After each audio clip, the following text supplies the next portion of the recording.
The intellectual problems are many, for the theological impulse multiplies possible interpretations of doctrine and dogma endlessly, while the way through their confusion is to focus on practice first.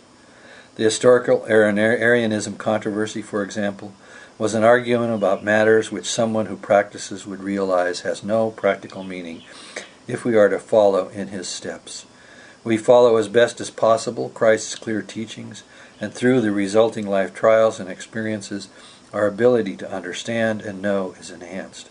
From this enhanced state, we then gain a better insight into the meaning of Christ's teachings, and as well a better ability to appreciate the limits of what was later added by Paul and others according to their own interpretations.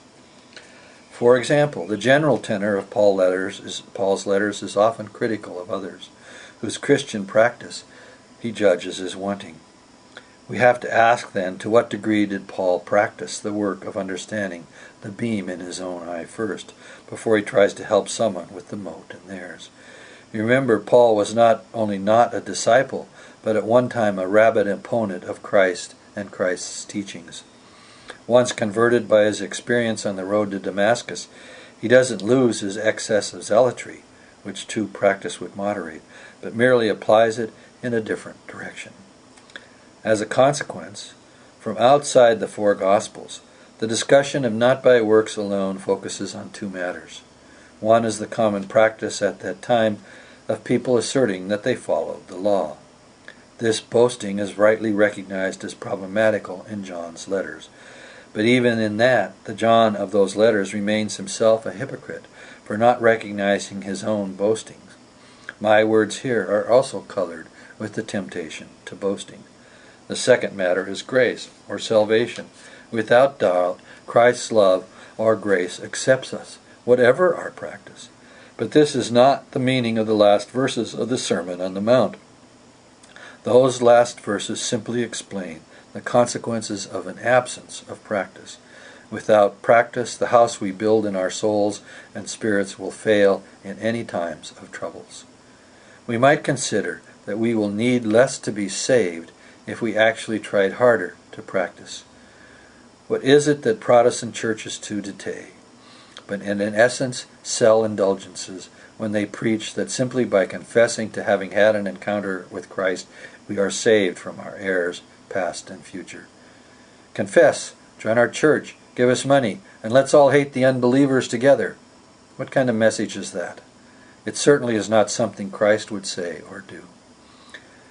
It is clear to the common and accepted examination of the history of Christianity that the religion was built by Paul's letters, even though scriptural interpretation contains the idea that Christ authorized this creation of a church to be done by Peter.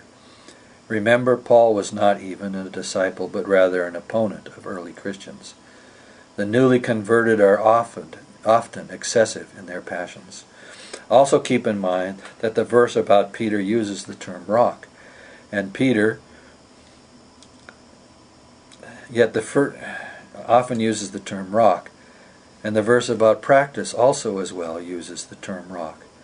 Yet the first actions of this supposed rock, Peter, is to deny Christ 3 times. Clearly, at the most crucial moment, he wasn't much of a rock in practice. He saved himself via an impulse rooted in the Antichrist spirit, that is, he denied the Christ. This aspect of the stories in the Gospels is itself an important teaching, worthy of much discussion.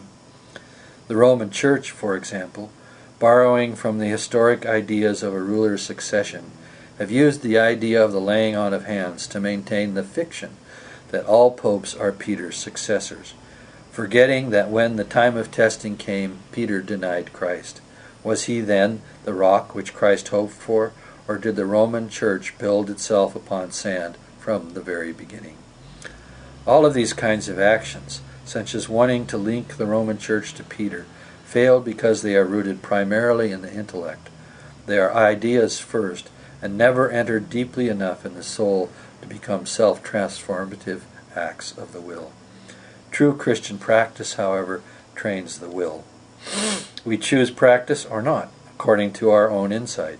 If we don't practice, That which results from practice will not arise in the soul and spirit. Just as an athlete must exercise the physical body, so must the soul and spirit be exercised. Our belief in one or another doctrine of so-called faith, an act of belief, by the way, is not a true act of the will, and it is only trust which is properly called faith. Our beliefs are of no meaning here.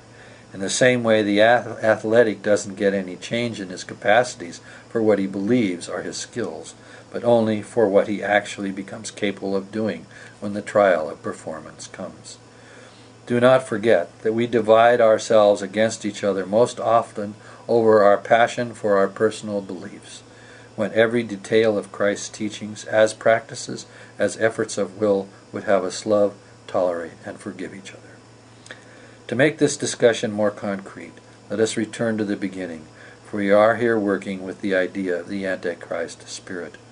Most people in applying this term apply it to others, not to themselves.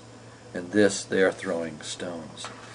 The Antichrist spirit appears in the soul as a sense of egotism and self-importance.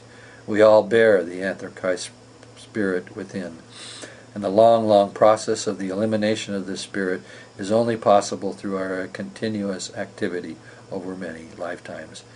We rid ourselves of the beam in our own eye first, before we can ever learn to make viable and useful any observations about others.